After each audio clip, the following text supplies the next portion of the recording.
That's going to take a while to get used to. Okay, we have guests today, Stephen Santo and Gren Van Wagenen. Fred, do you want to?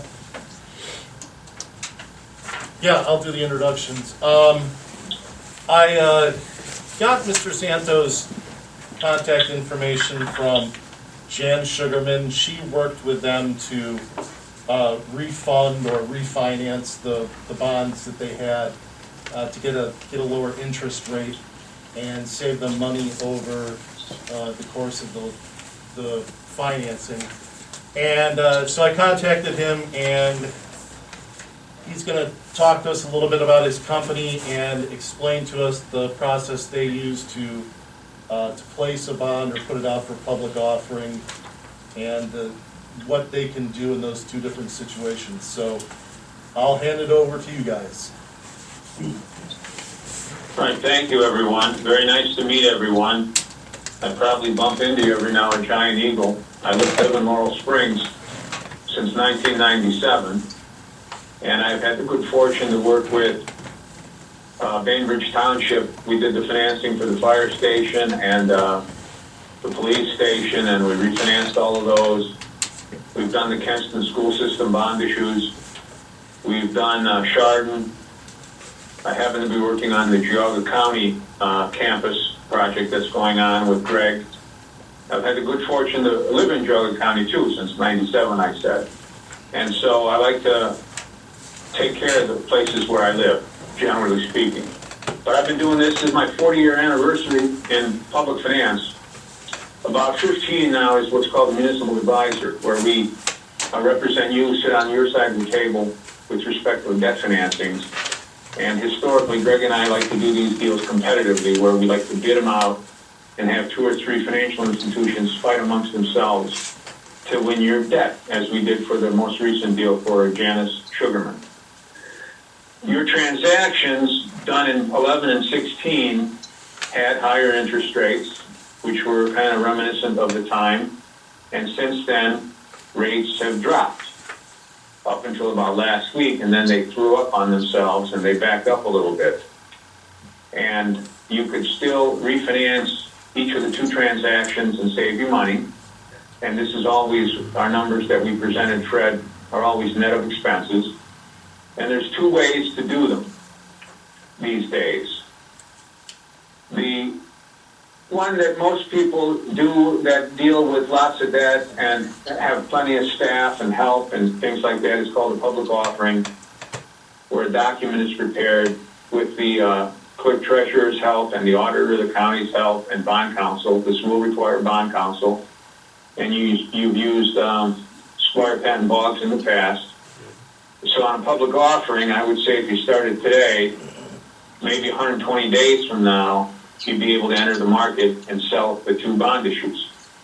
And when I keep saying 2, we can't consolidate the deals and smush them together, because each one has a separate security, and township debt in the state of Ohio is trickier than most other types of debt. But you could sell them both at the same time under the same kind of umbrella, but we just can't consolidate them and sell them as one deal. Bond counsel helps you with the legislation with respect to that. We help you with the structuring. And then we help you with the rating agency presentation. And then a document of 120 pages, including your audit and financial statements, is included in the preliminary official statement. And that is a public offering that is sent out to the bidder's world. And then we accept bids on a certain date, and you would take the lowest and best interest rate. That's a public offering. And it takes between 90 to 120 days if we started now. The other option that you have taken part in is what's called a private placement, or you find a banker that's willing to buy your debt directly, like Middlefield Bank, I believe, bought one of them. And then you cut a deal with USDA back a number of years ago. Those are more likely private placements. They do require work. They do require Squire Patton Boggs. They do require audited financial statements so people know that you're solvent and you can pay back the debt. they do require structuring, and then they require hounding the bankers and the investment brokers out there to bid on your deals. That is a private placement. And those can be done in 6 to 9 weeks, starting today. You know, depending on the way you run your township, some places require 3 readings before they authorize a debt issuance or any type of issuance. And if there's 3 readings involved, then it will take more than the 6 weeks. If there's 1 reading and it's all that it takes, then this could be done in 6 to 7 weeks. And because rates all of a sudden became very volatile and are fluctuating like crazy, the sooner the better. Now, the primary difference besides time between a public offering, which is like 120 days, and a private placement, which is like 6 or 7 weeks, is interest rate expense. Interest rate expense on a public offering with all those lengthy, legal, transparent documents would have a lower interest rate than a private placement.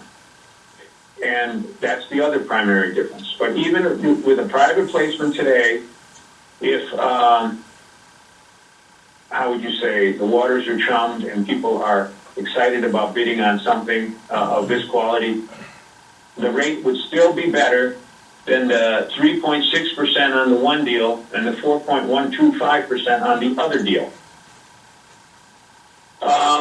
Those are the 2 ways to refinance your house, basically, in your case. Greg and I do these, like I said, I've been doing this 40 years. Greg has been doing around 10, perhaps, with me.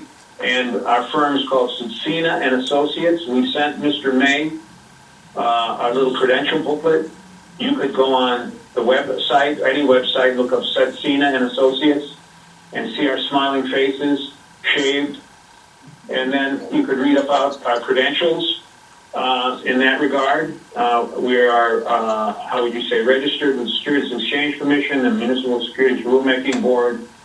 We primarily do most of our business in Ohio, and I would say most of that in the northern half of the state, you know, north of I-70, although we do run down to Greene County once in a while, and Sydney, Ohio, and places like that.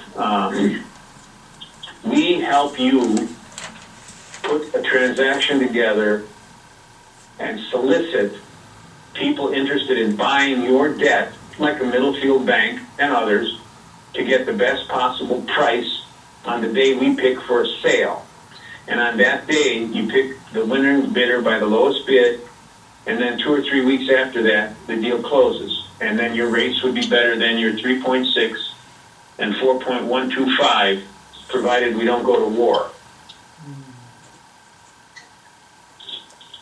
Greg can explain more, or if you'd like more about what's going on with the interest rate markets, etc. He keeps a good eye on that. But last week, they kind of really backed up. Everybody was talking inflation. And then all of a sudden this week, they're trying to correct themselves. And we think rates are going to hold pretty much. They've been the best up until last week they've been in my 40 years. And they're the lowest they've been in a long time. And we did, and last year everybody did, and they're still doing them today, all of these what's known as refinancings. And we're here to answer any and all questions, and if it wasn't for COVID and the fact that I'm in that category of 65 and older, I'd be out there talking to you face to face. But I am not doing that these days. Yeah, so looking more at the presentation here, what Steve's talking about with interest rates, this is like the S&P 500 or U.S. Treasury stocks. This is the municipal bond version of that, with the highest level being the 30-year interest rate, the lowest one, the 1-year interest rate. And you can see the huge spike out here was when coronavirus really started and everyone got trapped in their houses. The markets freaked out, jumped up, and then scaled back down throughout the summer. That little dip there is the lowest all time. So for Steve and I, who pay attention to this stuff every day, this last week or so has been a big jump up, but in reality, this is still the lowest rate environment of all history, just coming off the all-time lows, but still at an extremely low interest rate environment. This slide is it's a little easier with things kind of making sense in everything's going down or up. Everything jumped up. You can see how much that interest rate out here on the right side is 30 years, how much that's jumped up from the month prior, that dark gray line. So it's still low interest rates, but the 30-year rates went from 1.44% to 1.8%. So the quick jump. Why do you think that is? So it has a lot to do with the vaccines success, really. The outlook has always been that the interest rates are going to stay low until the job market comes back. But with all of the good news that's coming out with the vaccines, it equates to good news for the job market is coming very soon. As the general population gets vaccinated and everything goes back to normal, the outlook for the second half of this year went from, if we were stuck in our houses throughout the rest of the year, to be going negative GDP, to now, because we're coming out of this hole of being stuck in our houses for a year, there's a surplus of cash built up in people's bank accounts, people that, sustain their jobs throughout this crisis. And the expectation is that there's going to be a big second half of the year when people can go back to normal. And now the markets are saying that the GDP jump in the second half could be in the double digits, which the United States normal GDP growth is 2%, maybe 3% is a good year. So the jump has really been the last couple weeks of good news, and the bond market usually gets ahead of the stock market. So that's kind of what we're seeing as the driver. So the question becomes, does that continue? Do interest rates shoot up further and further? The Fed's going to do the best to sustain these low interest rates, because even though the expectation is that the second half of the year is going to be very good for the economy, the Federal Reserve wants to make sure we get back to full employment, which is they see as below 5% unemployment rate. And that's still a long ways off, even if everyone goes out and buys a new car and buys a new toaster oven and goes crazy. We still have a long way to go as far as the full economy to getting it full employment. So it's going to be a fight between the Federal Reserve trying to keep interest rates as low as possible and the reality of people have a desire to go out and go see a concert and go to a movie and go to dinner, spend their money. So looking at the, let's say the 120-day window, Yeah. we don't really know at the end of 120 days how much we're actually going to save. I mean, I would assume we're going to save something. But Right. So thinking of it, like looking at your current interest rates are 4.125% and 3.6%. If you go back to the all-time high here after Corona hit, the market shot straight up and you're still just above 3.3%. So what happens when you do transactions like this is no one knows where rates are going to go, correct? And no one wants to do a transaction if you're not saving enough money to make it worth your while, because this will take time. If you do a private placement, it still takes 7 weeks of your time, and you're going to need bond counsel, you're going to need us. But I would tell you that if 7 weeks from now the market is not favorable to you and the savings have gone away, you put the transaction on the shelf. We personally don't charge if the deal goes away. And I believe bond counsel would be the same. I can't speak to them or speak for them, but I think that they would be of the same opinion because we're all optimistic that rates would come back around. So what you would be doing here is you would decide, okay, I want to try to get in a position to save money. And the quickest way would be the private placement avenue. And I can get ready and pass legislation, get the solicitations out there, and then if rates are not there, we just stop the transaction and wait till rates come around. And that can be a year, for example, and et cetera. But no one's going to send you a bill from our operation. We just get you ready to go to the dance. If rates are in place and rates are good enough that all the work that you folks have put into play is worth it, then the transaction is done and you refinance the deal. And you move on. Because I can't predict what rates will be in 7 weeks. Neither can Greg, even though, he went to Ohio State. I try, but I'm with Steve, especially right now. Honestly, no one knows what's going to happen in the next couple months. So, like Steve said, the biggest point is that we're not sending a bill. This would just be preparing for the markets, and provided that rates hold, we would follow through with it. And if they don't, then we hold off till maybe some other global pandemic shows up and drops interest rates again. Let's hope. I'm totally kidding. I don't want that to happen. So in our situation, again, you're balancing the potential of a lower interest rate, waiting a longer period of time. With the way the things are fluctuating now, what would you feel would be the best route to go if we were to ask you your opinion?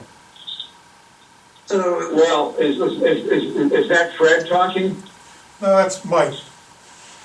Mike Troyan. So, Mike, okay, I would tell you, Mike, in order to do an official statement, a preliminary official statement, it takes 90 days minimum, pretty much. And that means compiling and digging up lots of information with respect to the township. I could send you we could email you a typical official statement that we may have done here in Geauga County. In fact, we have a fresh Geauga County one because we did it last deal in December. And you can take a look at it. Now, it's a county, it's much larger, but the township would have to do the same kinds of things like top employers, top taxpayers, assessed value, unemployment rate, per capita income, audited financial statement. It's a compilation document. It takes every bit of 90 days minimum. So if you have a staff of 6 or 7 people, or even 4, then it's less painful. If you have a staff of 1 or 2, then it'll take much longer. A lot of folks this year, in 2020, 2020, did a lot of private placements because they didn't have the time to do the official statement, they didn't know where rates were going to go, and they didn't have the staff. So it's like you're playing off. You will save more money if you did the time and did a public offering. But by the time you got it done, rates may be much worse than they are today, and then you wouldn't have saved money whether you did a private placement or a public offering. If you do a private placement, you save money enough to make it worth your while based on what we're seeing today. Worth your while in bond talk means the General Finance Officers Association of America says anytime you save more than 3% present value basis on an annual basis, you should consider doing one of these refinancings. So you're well above 3%. Then the question becomes, okay, would 8% be enough? Would 10% be enough? And then to me, it's usually what the nominal dollar savings is on a year. Like, is 11 grand a year enough? Is 12? Is 25? So it's a decision you make on which way to go. The public offering will save you more. The private placement will save you enough so it's not painful. You do get And- some of the competitive gains from a private placement as opposed to a public offering. I mean, you can shop this to sell. No, you get both. No, both deals would be sold publicly, competitively, sir. Okay. Most deals are sold competitively. You sell the public offering, it appeals to a larger market because you have the rating from the rating agencies and you have this big financial document. You send it out to 2,000 email links. And you ask the boys and girls to bid on a certain date. Lowest bid wins. On a private placement, you send out a smaller packet of information.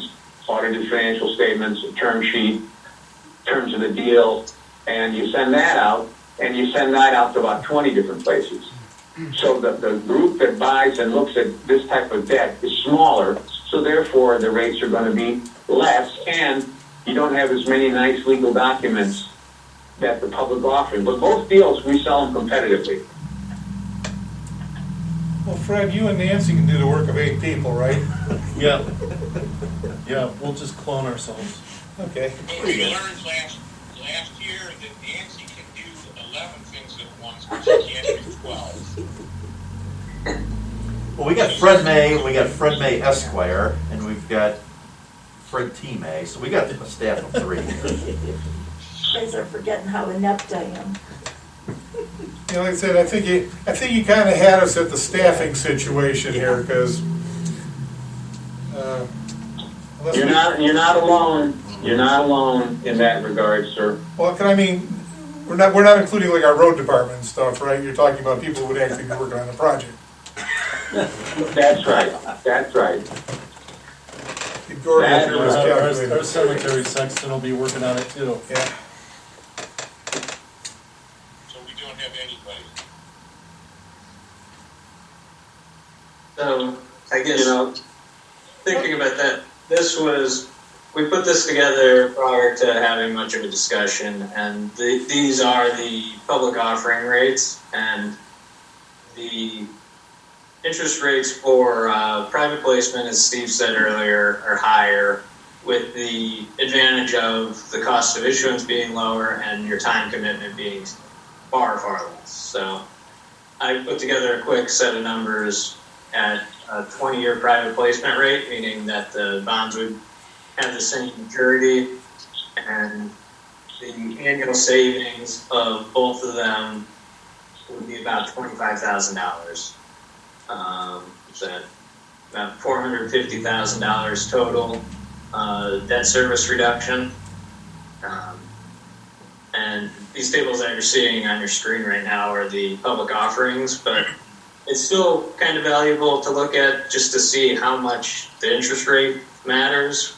The difference between this table in the center and the bottom table is 0.4% on the interest rate, and it's worth about $180,000 of savings. And it was one week later, right, Greg? 1 week later? Yeah, that's what, where's my cursor? So I put it together because I did the original set of numbers down here. I don't know if you can see my cursor, but down there right before the jump up, and I thought, to be fair and honest, I better put together a second set to show where the market currently is, and also to highlight how important the interest rate received is on the savings of these bonds. So go to page 5 again. So for those of us that are slower than Greg is, the table in the middle that says Auburn Township Refining Analysis, this was done a couple weeks ago when probably the market was at the lowest it's been. And these are for public offerings. And then the table right below it was done a couple weeks after that when the market threw up on itself last week. So the market moved 40 basis points, almost half a point. And that's the resulting changes in the savings, etc. You lost 200 grand basically on the aggregate idea, or 200 some grand in a couple of weeks. Now, we hope, and articles have come out today, that rates will be somewhere between the table in the middle on a public offering and the table in the bottom on a public offering, which means that your private placement interest rates will be higher than those, when your private placement interest rates, once again, would save you enough money so that you would feel comfortable doing the transaction. Because if you, let's say, choose not to do anything and wait, for example, it might not come back, which is fine because, if you're managing this now, I guess it's okay, but I believe the rate's a little high. I think you could do better than this within the next 6 or 7 weeks. That can be done. And once again, if I'm wrong and the rates move away from us, we put together, all you've done is basically pass legislation at the township level there, authorizing debt that may never be issued. And we'll just help you structure it, we'll help you get the term sheet together, we'll contact the potential bidders and buyers, and if it never comes to pass right away, we wait until it does come to pass, and you don't receive an invoice from us. And like I said, I'm pretty sure Squire Patton Boggs is of the same kind of mood, that they don't charge unless the deal goes forward. And I guess we never were very explicit about this. The column that says TIC, that's the interest rate received for the entirety of the bond. So you could 1.26, 1.24% versus 1.68%. This is, when Steve and I were talking about a competitive sale, these are the results of a competitive sale we just recently sold. And Public offering competitive sale. Public offering, 20 years. The difference between all these banks is, 2.4% difference. So that's how, I guess another way to think about how important the interest rate is. These were the resulting bids from selling a 20-year full public offering, and the lowest bid was about where we were projecting earlier last week, and the highest bid, or the last place bid, was about where rates are now. So that's why we like competitive sales. That's why we push them. These are all the banks that were in the market on that day and were interested in buying on that. And the savings or the added cost of going to that last place bank would have been $200,000 difference for your debt.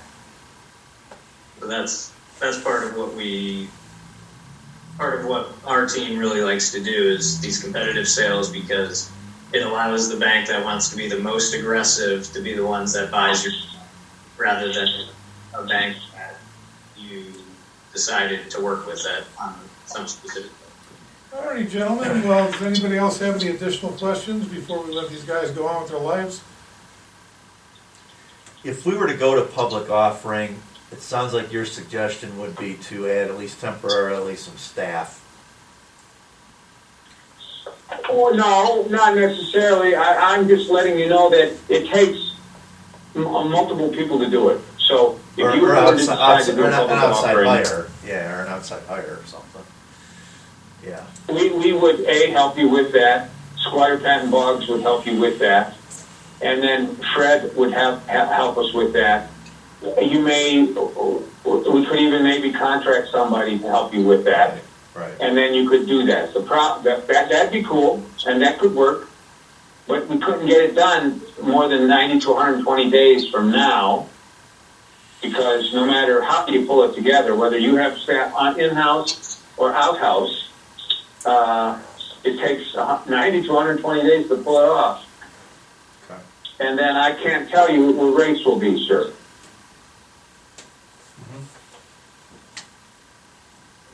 Well, we've got some discussions to do here. Yeah. All righty, gentlemen, All well, right, thank you guys. Thank you. You're welcome, gentlemen and lady. Take care. We'll be in touch. All right, thanks. All right, thanks everyone.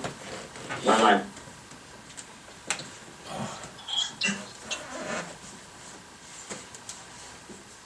Hey, Hey, Okay. Well, Fred, you got any gut feeling on which way you would like to go? Since you're obviously gonna be sucked into this hook, line, and sinker. Well, I mean, I'm hearing the same thing basically that I heard from the other firm. And I think as far as the process goes, I think private placement is probably the way to go on this. If we could look at doing a public offering, and we're gonna spend all that money on staffing, if we're gonna, I mean, I have a limited amount of time that I can devote to it. It I kind kind of of agree, I think that's what we're looking at with the amount of, I think we're taking on more risk than the potential benefit if we go that way. It seems more realistic to go that way. Yeah. Yes. The other thing, I'd kind of like confirmation that there's no bill coming until we actually take action. Right, He said it 3 or 4 times over there. right. I don't know how you can confirm that, but, I do think that time is of the essence here, that we Yes. should move as soon as we can. right. I think the one thing, all other things being equal between what we've heard from them and what we heard from the other firm, they do have the local connection here, and I did get some good remarks from Jan. She was happy with working with them. And there, there's other people that we can check with to get references. Obviously, they're doing, work in the area, right down the street. Check on what the time frame was. Well, yeah, I mean, I think with the way that they explained the volatility and the rates, that I wouldn't want to push this out very much further until we make a I decision. wouldn't think- either, but I just was wondering if, I'm sure they took a shorter view of it like we are, but what was the actual time frame that it happened in Bainbridge? I'd have to talk to Jan, because I believe that was a public offering. I think that was a public offering. I talked to her one. Yeah, and I think that was about 6 months that it took for them to Yeah, get that see, in. that's what, back when we did the garage, that's what was kind of explained to us. That it's gonna take 6 months. Well, I'd hate to be going out and trying to guess what these rates are 6 months from now. I mean, they may be lower, but I doubt it. Yeah, well, we were in a situation where they were hovering around 3 and 4% Right. for quite a long time. And Yes. now, with this unique situation that we're in, they're down by half. But like he explained, it's volatile, and with the economy coming back, those rates are gonna start to pick up. Yes. that's why I was Relatively thinking one quickly. way to get involved in something that could take 6 months. Because we're looking at, we'd be probably in October, somewhere around there, by the time we had everything put together on a public. Offering, And, yeah. We're looking at having a job market that might be, towards full restoration by the end of the year. So I think the well, if you're sooner we could do it, the better. I think we pretty much know which direction we have to go in, and if you're comfortable with these people, should we just, Is that a motion? Well, yeah, as I said, I'd like some confirmation of what he was kind of promising there, Right. should things go How about sideways, a which they do. motion that the fiscal officer can proceed to negotiate with this Yeah, particular I'm in firm. favor of that. I want to add here though too, and I've had some experience with this in the past. Yeah. If the fiscal officer, at the time it was the clerk, but if the fiscal officer needs assistance on this, he's got the right to come to the board and ask for it, should that be the case. So Right. there could be a cost involved there too. I wouldn't be surprised if there is. So Yeah. if we take this step, there might be a couple more. I said, I think that, just preliminary to get the ball rolling. 'Cause otherwise, we're gonna be another 2 weeks behind if we don't do this. Well, can we have her put this in writing that, unless we go forward, there won't be any cost? Yeah, I think that could be part of the negotiating to get this thing going. Yeah. Have them think put so. that in writing. That could be one of the terms that we're going to require of them. Well, I'm gonna try to word a motion here, that the Board of Trustees authorizes the fiscal officer to, pursue a refinancing through, where's our name here again? Satsina and Associates. Associates.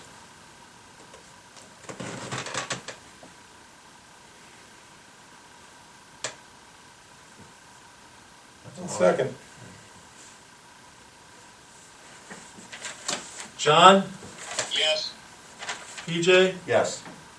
Mike? Yes. And Fred, Okay. you keep us posted on that, because this, this is something we haven't done in, Yeah. quite a while. Okay, we've got the meeting minutes from the February 15th meeting. I read through them, had no comments. Yeah, I just saw the draft, I guess, but, complete, you got a Chief Phillips report in there eventually, did you? Okay,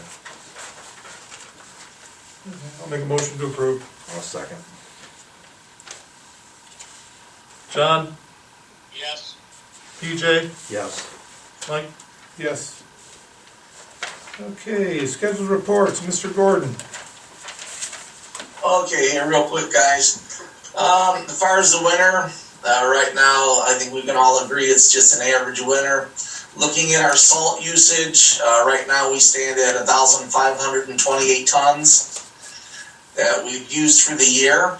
Our typical, or our average yearly is 1,756 or thereabout. Looking at March's average, it looks like we're right on target for an average winter. February's usage typically is around 500 tons. We used 485 tons of salt. Currently, I have about 550 tons of salt in the dome.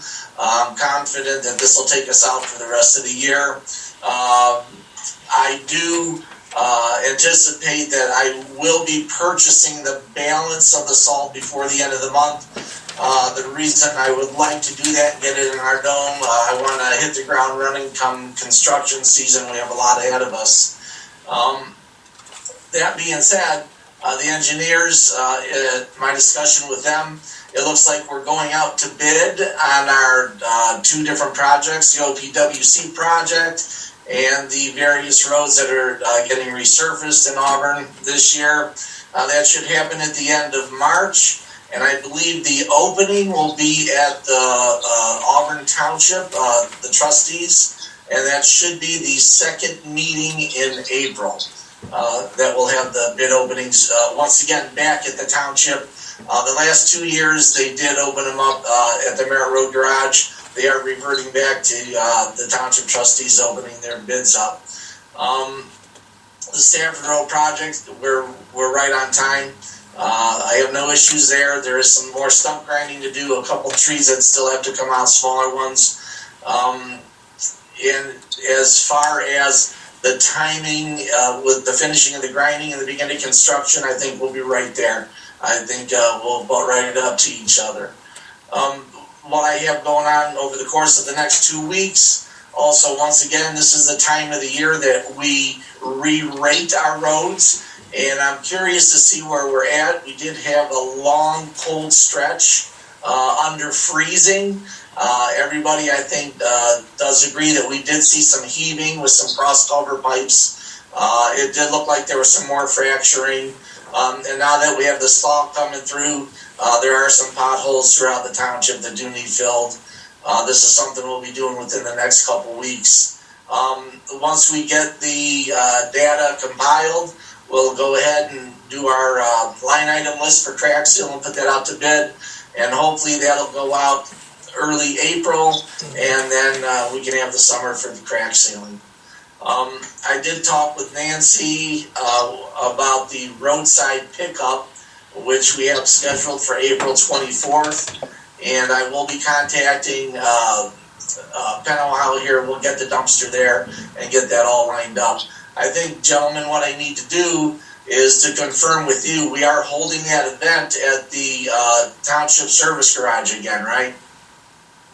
Yes. Yeah, the April one, right? Yes. Okay, and Mr. Troyan's cooking the hot dogs.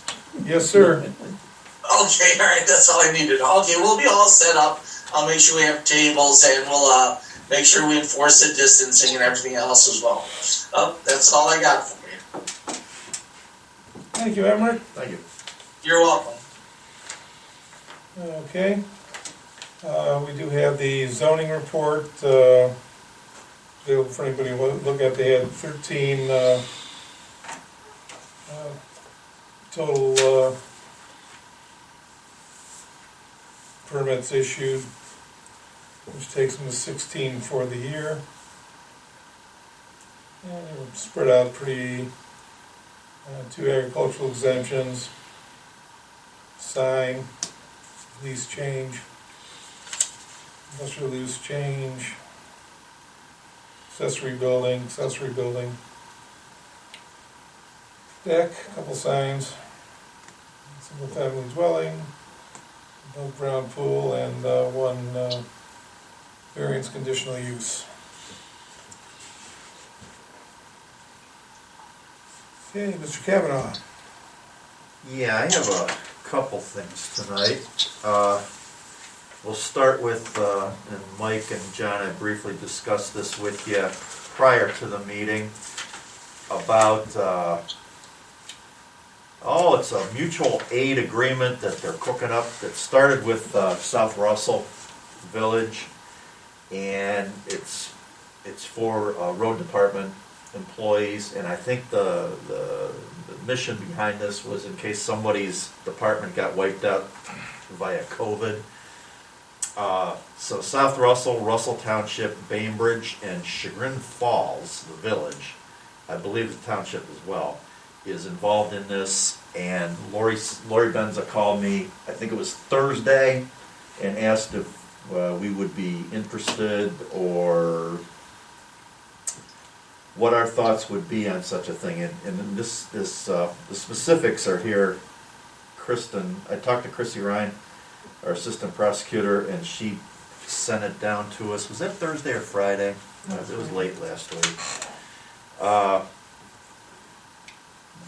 talked to Lori about 9 o'clock in the morning, and I talked to Chrissy about 1 o'clock in the afternoon.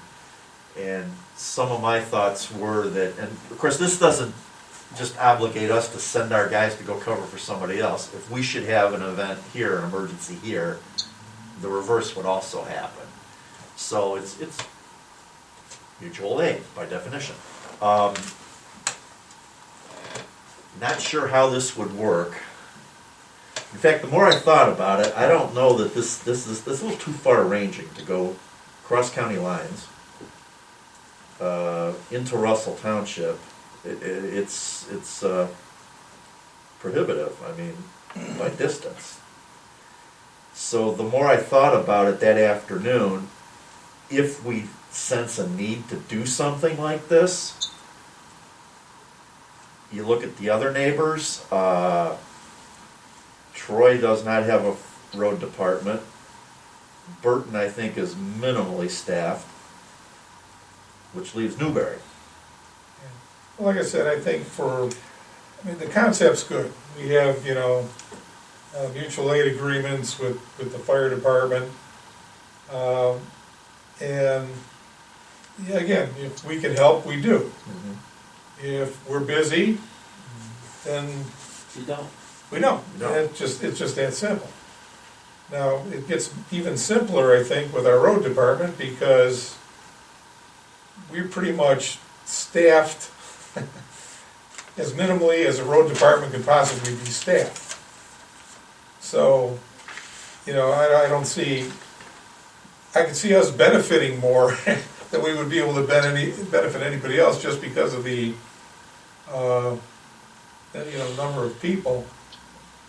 And you're right, I agree, you're starting to get pretty far afield here for us to go help. I mean, I can see, okay, the scenario, a tornado touches down in the middle of someplace, and all the surrounding townships, we all come to help out. But, a scenario where, hey, our entire staff is down due to COVID, how much help could we really be in that situation from a plowing standpoint? And we've basically just got enough people to handle our own roads. You know, we already have an informal reciprocal agreements where Emmerich has relationships with all of our adjacent neighbors. And I can think of 3 or 4 instances where we've had unsolicited help, where we had a hose break or things like that. Emmerich, am I right? I mean, Yeah, you're correct, yeah. And let's not forget the November storm and Woodacre Trail. That was a shared Bainbridge Auburn experience. The crews did work in concert together. We did hack that out where by 1 a.m, but believe it or not, we had that road open from hundreds of trees across the road. And that is, that response that it's a shared road. I think one of the things that we are hitting here with Newberry, Bainbridge, and Troy, those on our periphery, we can address right away, or if it's a divisor road or a road that leads into their township, yeah. But I think I'm in PJ's camp. We're driving across a couple different townships to get to somewhere else. That doesn't make sense. And once again, that leaves us short as well, being that we operate as efficiently and as minimal amount of manpower as possible to get the job done. We did have an agreement, if you guys remember, with Troy Township a year or 2 ago when they were their contract ran out with their snowplow driver. We did plow Snow Road, and that did come up at the end of the year for the last month or 2. We did sign a temporary agreement, and we did plow Snow Road for them for the balance of the winter. And that was with Troy Township. So, I mean, these are things that we have participated in the past already. So, yeah, I'm going to just say I don't see the benefit to Auburn Township in this. I just don't see it. And we just don't have extra people that you could deploy to other townships. We just don't. Well, and the flip side of that, if we happen to lose 3 people to a COVID exposure or something here, you really anticipate Chagrin Falls Village sending drivers out here to plow on roads they're not familiar with? Yeah, I'd say we stick with the unwritten agreement we have with our perimeter neighbors. Right. And graciously decline this one. Well, if Bainbridge called us for help and we could help Emmerich, what would you do? Think he'd help? yeah, obviously I would help.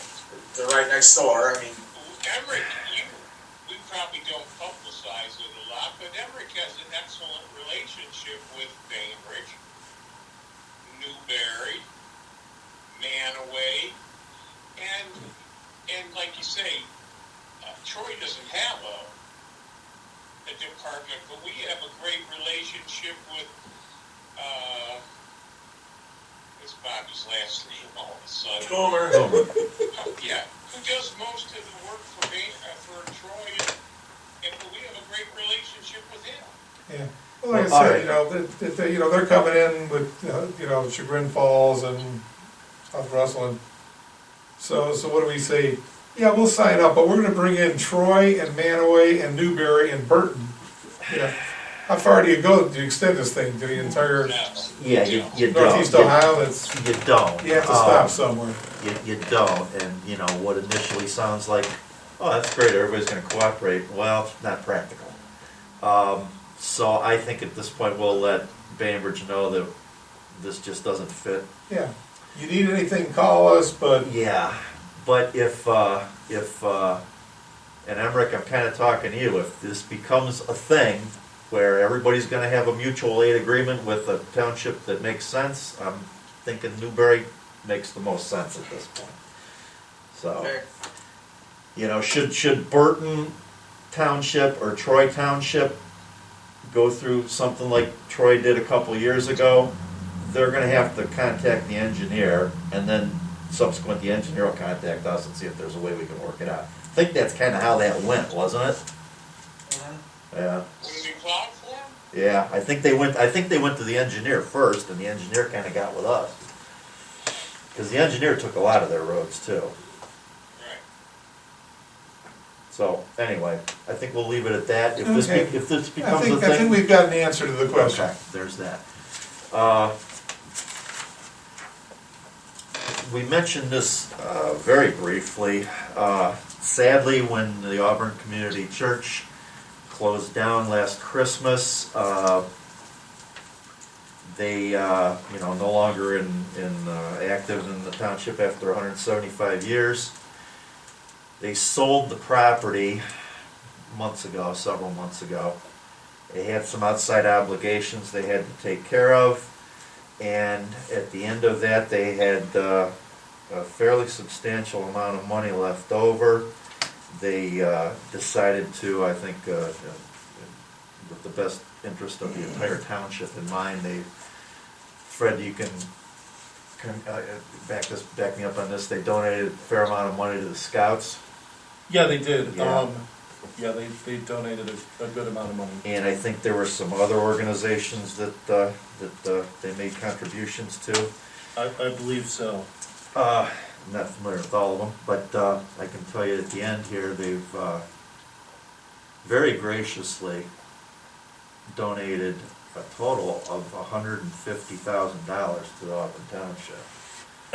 I know they had some lengthy discussions amongst the membership at the end, and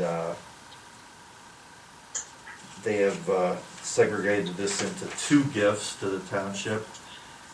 One is for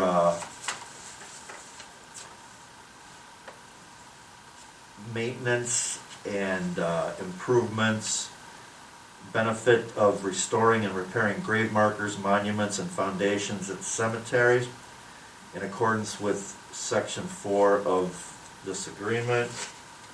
And we can use it, the donee may only use this gift for the sole purpose and benefit of restoring and repairing grave markers, monuments, and foundations at the cemetery, including any labor necessary to effectuate such repairs, whether done by professional labor or Eagle Scout executing repairs at the direction of the donee. May not use this for general maintenance or any other purpose that are specifically listed therein. We started down the road of repairing stones years ago.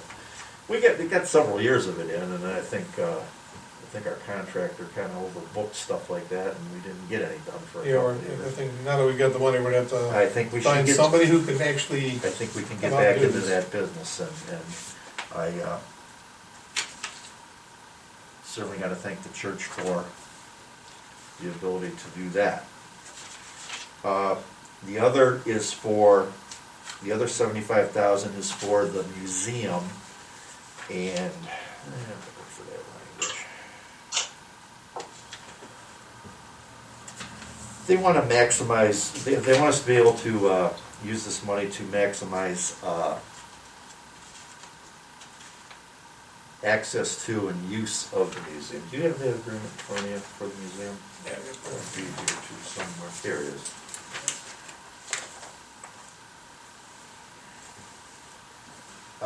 Donee, which is us, may only use this gift for the purpose of restoring and improving the structure of the museum, including renovation and restoration of the building, any alterations or improvements thereof, whether now or in the future, which are necessary to facilitate more frequent use of the museum, or if the Board of Trustees deems a relocation of the museum is necessary, then this fund can expend related to the relocation of the museum. Something this board and previous boards have talked about over several decades, 2 or 3 of them. Of course, that museum sits on effectively a piece of land that you can drive around, and that's about it. I think when Adam Hall and that property from Patagimas came, another tremendous donation we got here, came into play, there was some thought of maybe moving that museum up there, and we did do some background on that. I contacted a moving company when we fixed the building with that potential in mind. This does not take us to the finish line on this either, but if we choose to spend that money, towards a move, that's a nice start. It's a nice start. And we gotta thank the church members for that as well. I think they,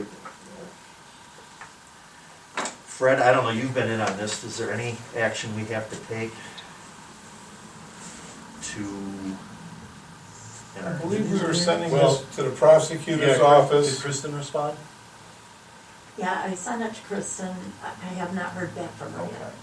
Yeah, 'cause, Yeah, so we're just we waiting. basically want to make sure is that, if we can take the donation with contingencies put upon it, so. Yeah, and once we get ready to accept the donation, we have to set up separate funds for each one. And we did this with the park, and it's the only time I've been through this process, but from what I remember, we set up a separate fund, and we had to have the Court of Common Pleas sign off on the agreement, and they basically are the ones that hold us accountable to that agreement there. Now, what effect does this have on you, having this extraneous $150,000 carryover on the books every year? Assuming we don't do it, you use the money right away. Well, I think it's just a matter of informing the Budget Commission that we have capital improvements slated for this money. It's, they ran into some issues in Bainbridge because of some of the large donations they had there that they kept carrying over. The money's given to us to carry out certain projects, so we can't really sit on it, but we have to have a plan in place and show at least some action towards Okay. satisfying. So we can't just sit on it, we've got to actually We actually take an have to action do on something. utilizing the funds. Yeah, If what you're talking about, it was years ago, that was flooring, that's what I was thinking of. that wasn't a donation, that was an estate tax. An estate, yeah. Yeah, that was taxed. But I think there were some restrictions on that money. I don't really remember the exact specifics of it. But the main thing is, we're getting what's basically an endowment to do certain things. We can't just stick it in the bank and collect interest on it. We've actually got to, take some action to Boy, these are things that, as we already mentioned what here. they're giving us the money for. These are things that we've been chipping away at over the years. Yep. So I think it's extremely beneficial to the township. And Absolutely. Oh, yeah. If any of those adjacent properties become available at a reasonable cost, that would increase access to the museum. that would Right. give us, we didn't need enough land to put in a septic and, Yeah. Well, that really is our only two options. yeah, Is either you gotta buy some more land around there. or move it elsewhere. Wasn't Or there move Well, you could connect something to from the that sewer. estate? Yeah, you could have sewer there, you gotta dig a well, if you're gonna increase access to it. You gotta spend money. Yeah. You either gotta add to that piece of land, or you gotta move it. At one point, wasn't there talk of that Fox estate giving the land? There was, Township? you were here, they Well, never came back. It was never a give, there was some, Yeah. There was never any real terms. yeah, there was like, well, we'll give you that, but you give us this, and there was some Yeah. horse slopping. Yeah. Okay, well, like I said, there's nothing we can do on that right now, until we hear back from the, That'll be on the agenda then for the next meeting, because we'll have a response from the prosecutor's office, and we'll move forward. And once again, I wanna make sure we thank the Auburn Community Church. And we'll miss it. I think John, Mike, everybody on this side of the table, we've all had a relationship with them over the past 30, Well, I 40 got you. years. So, well, we got you on the thing, we've got the, under old business, the Internet Research Committee. yeah. You wanna go over that? Okay, let's see, we took letters of interest or resumes up until the end of the month, February. We mentioned we'd like to have this committee somewhere 5 to 7. We have 8 applicants that all seem highly motivated and interested. I mean, they've contacted, we've made phone calls. Well, that seven figure was pretty arbitrary. It was very arbitrary. Yep. So I'd say if we've got 8 or interested parties, that, and you may have somebody, drop out, they may decide this isn't there. Yeah, right. You mentioned at the previous meeting, breaking it into like 3 separate, the folks that I talked to, I kind of concurred what you said. I, brought out what you said. We focus on our primary provider, Suddenlink, and we would pull together a package of correspondence and whatever for the last 3 or 4 years maybe, that's still pertinent, and have them work on that. And then the second part would be the other providers that serve smaller parts of the township, and can we spur them to cover more or improve what they have. And then the third would be outside providers or future technology and what's possible to do there. And we also didn't set a time on this. I kind of told these people as I talked to them, maybe 3 to 6 months. Meetings to be had either via Zoom or however they want to do them. I figure we could offer, and this is where something we probably need to discuss tonight, we can offer the building, or there's, I don't know what we can do to help, move a Zoom meeting along, but I think maybe one of us, either you or me, Mike, should be at the first meeting whenever Nancy notifies everybody, and we can find a date, and we kind of break it into those things. And I do think that's going to help this office to not go crazy looking for this from Suddenlink or this from Lindstream. We just kind of focus on one issue at a time. Right. And then move on. I would think costs of making copies or anything like that, paperwork to facilitate these meetings, we could cover. I don't think we should be setting any budget beyond that. Yeah, it should be, if anybody, if they do need some funding, I can't see them needing any, but if there was something that would help to do what they're trying to do, whether it be, mailing costs or whatever. Yeah. I think somebody from this board should be there and just set up a loose format and offer what I just talked about to help facilitate. And then we kind of stand back, because these are folks that, several of them asked for us to do something like this. And so I think we let them take it their direction. Okay. Try, as I read out there, trying to set up a time where we can get 8 people all together that could. Well, perhaps we get 6 and 2 of them Zoom in, or perhaps we get 4 and 4 of them Zoom in. Yeah. I don't know. We're doing this now. I told one of these guys today, I said, somebody would have told me I'd be doing Zoom meetings a year from now. If somebody told me that a year ago, I'd say you're nuts. So, it can be done. It can be done. Yeah. And Nancy can operate everything for them.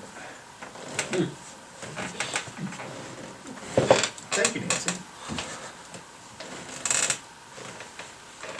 Okay, so I'm going to read these names then. And this will be our Internet Research Committee. It's going to consist of Ted Van Heining, Craig Cerna, Adam Elsifer, Tom Manning, Ray Somich, second, Martin Mensch, Kevin Ortner, and Scott Trimmer.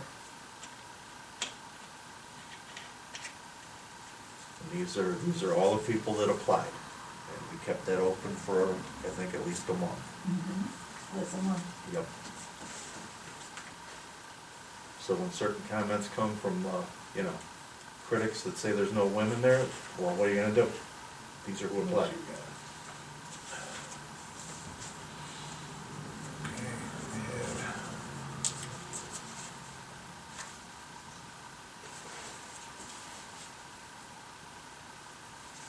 We have with this Craig Heights. Did I miss one? That was the last one that applied, was height. Yeah, because Yeah. we're at 9. Or at 9. Oh, 9. Sorry. Okay, you must have been in pretty late, huh? Okay, and Craig Hexton? Okay. Well, like I said, you know, you have room for 8, you got room for 9. Well, and you're gonna have, you know, Like I said, various yeah. degrees of participation, so, yeah. Okay, So that's what we're gonna do, is see when we can get everybody, or most everybody on the same. I Thing. think you're probably gonna be best to set a date and say, please join us by Zoom or in person. But to put it out there, when are you available, you're gonna come up with 10 different dates. Well, let's, I mean, that's my opinion, I just think you can't ask 10 people when you're available, I don't think you'll ever. yeah, I could be out of town on Monday the 8th, so, Mike, I don't know what's good for you, but. well, what I'd like to do,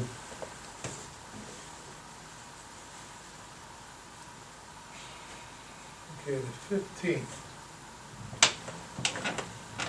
Could we have them as part of the meeting on the 15th? Let's say have them Zoom in at 8:30. Either they can come to the meeting in person, or they can Zoom in, and we can just lay it out on the table. Much like we were just talking about. We'll have the information available for them. I'll actually make up folders for each one of them with all that information in it and the PowerPoints and different things that I have. And they can either pick them up early at the office or, I mean, Yeah, they can, Let if they, them know. if they wanna have one meeting among themselves, and just say, okay, here's what we're gonna do, we're gonna split it up into groups, Yeah, we'll attack it, and we'll get back in 3 months. we're way outside the Ohio Revised Code on how to run these meetings, so, and we're not. That's right, that's why we're not gonna run it. Right, but I think if we just. But I think if we have it, I'd like to have it at a public meeting, so that we could, all of us have a chance to talk to the people, let them know what we're planning on doing. I think that makes the most sense. Okay, that does, it does. And if there's any questions to be asked of the board, then they'll have us in a regular meeting and we can answer them right then. Right. okay. Do we need to consult to see if sunshine laws are gonna apply to these committee meetings? We can consult, sure, but there will be no official action that this committee's gonna take that will spend money or establish any. Okay. Yeah, they're just gonna be an advisory. Yeah. Yeah, I just Capacity. wasn't sure if that would apply or Yeah. not. Well, it's good, it's a good question, and we can probably just run the question up to Kristen, explain to what we're doing, and And she's probably gonna have a pretty quick answer because we're not the only township doing such a thing now, so. okay, so you wanna shoot her? All right, so I made a motion to put those 9 members on. I'll second. John, Yes, PJ, Yes. Mike? Yes. Okay, so that's what we'll do. We'll try to get everybody either electronically or personally here for the 15th. That's all I have. Fred? Don't have too much, just your payment listing of warrants in front of you. Warrants 6292 through 6304 totaling $259,950.59. And then I have a resolution for supplemental appropriations, resolution 2021-10. I'll go ahead and read that. Be it resolved by the Board of Trustees of Auburn Township, Geauga County, Ohio, that the following supplemental appropriations are necessary. $8,337.12 to account 1,110,315 in the general fund for election expenses. That would be for the 2 levies that were passed last year. And $2,750 to account 1,123.60 for contracted services, primarily for cleaning the administrative building in the town hall. And a reallocation of appropriations, that being $27,041 from account 2031-330-211 OPERS to account 2031-330-314 tax collection fees. That is it. So moved. Second.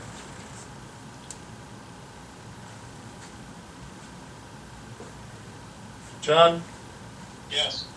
PJ, Yes. Mike, Yes. that's all I got. Okay. Mr. Eberly, Yes, sir. any report, anything you'd like to enlighten us with? Well, I do have one thing. We got some prices from JFT for this year's lawn maintenance. And he had a little small escalation, but the other item that he quoted on finally, and we talked about this a long, long time ago, is to start to fix up our end of the freeway, the exit, sort of like Bainbridge did. And Joe's idea, he said the first thing that Bainbridge did is they mowed the grass and, with a proper lawnmower. And he would suggest that we would do that. And so you'll see there was a breakout for that project, aside from the other things that we were having him do. If you guys were interested. Well, mowing that intersection, Like the state does that. I know it's with a brush hog, but Well, the state mows it every month or so now, but if you wanted to get it to look nicer, that would be the answer, he said. well, $11,624. I'm thinking it's like, okay, picture this, we finally get to the point where now we're up to about 50 grand a year, we've got trees planted, mulching and everything else. And you turn down 44 and see all these ramshackle houses that are right down there. I think the neighborhood ought to like flash up a little bit before we try to keep up to it with the, well, that's a thought. The one I had on this too, and I guess I only thought of this because it'll probably end up being a JFD project, but we're gonna do John, I think you were promoting a hedge there after the East Washington project's done along cemetery. Yes. Yeah, that's not gonna be,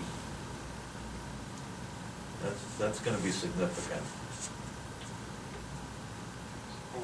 Wait a minute, what? I don't understand what, Well, we're gonna, landscaping type of cost is what I'm getting at. oh, we're gonna put up a hedge? No. Joe seemed to think that hedge would, you're gonna start with small plants.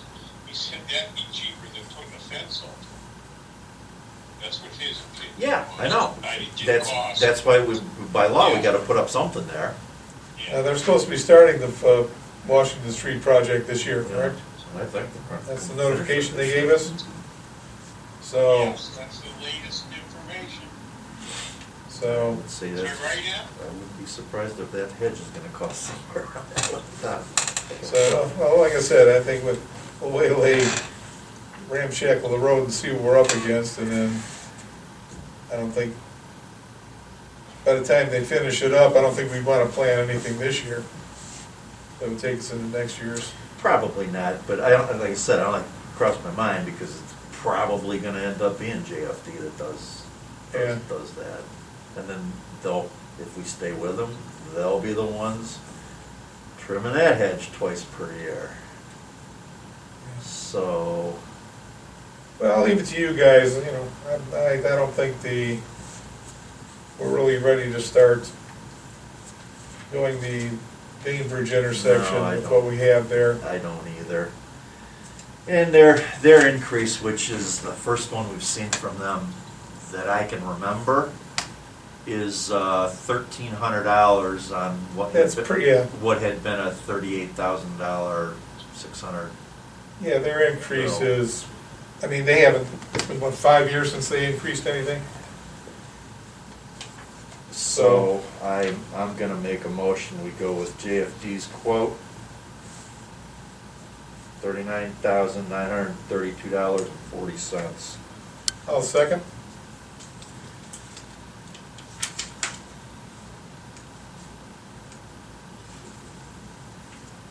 John, Yes. PJ, Yes. Mike, Yes.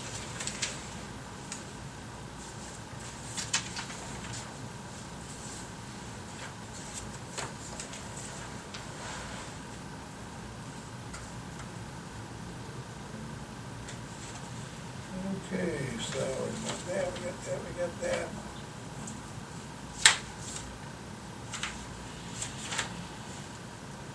Of the CRWP director designations.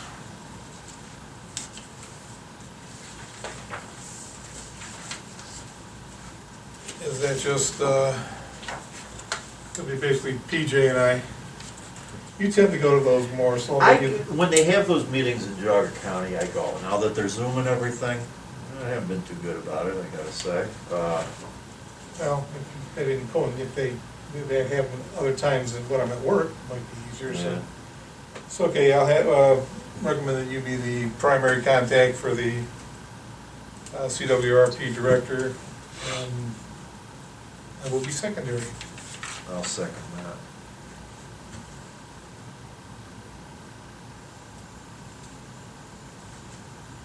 John, Yes. PJ, Yes. Mike, Yes. And Mike, I wanna just make mention here, since we just talked about Watershed Partners, we've got our final payment here now for the new pavilion, $30,145. Very helpful towards finishing that project, and I think people are gonna like it once spring rolls around and it starts getting used.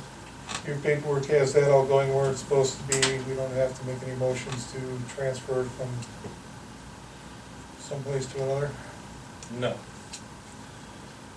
Okay. And on that note, Charter Communications franchise fees of $5,184.91. Make a motion to put that into the land acquisition and improvement fund. I'll second.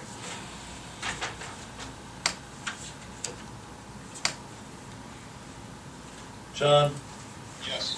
PJ, Yes. Mike, Yes. Looks like a lark. Any public comment? Yes, ma'am.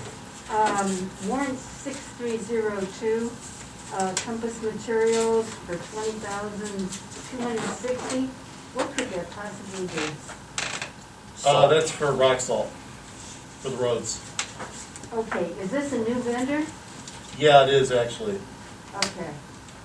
Okay, so that's just for the raw asphalt, correct? Salt. Pardon me? Salt. Salt. Oh, I misheard. It's salt.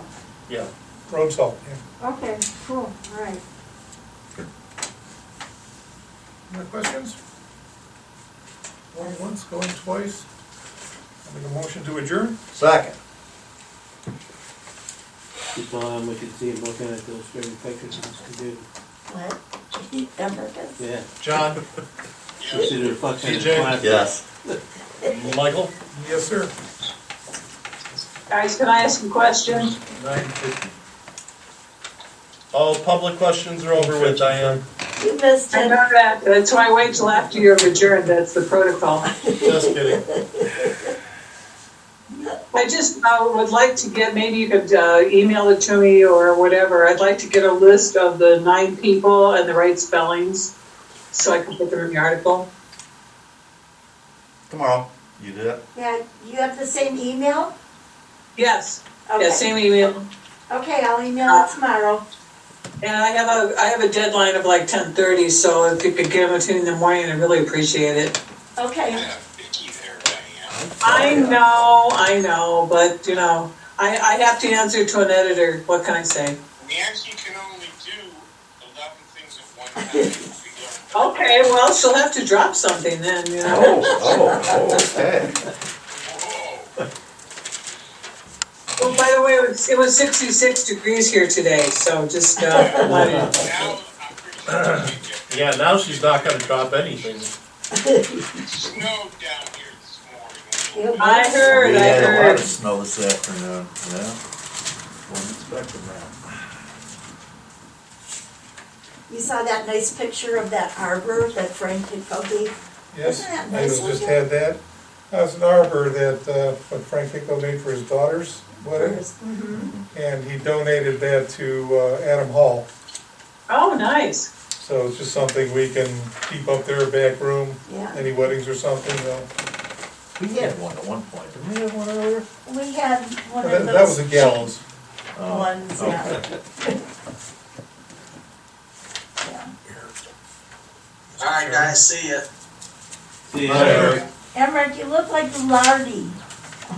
I am Golardi.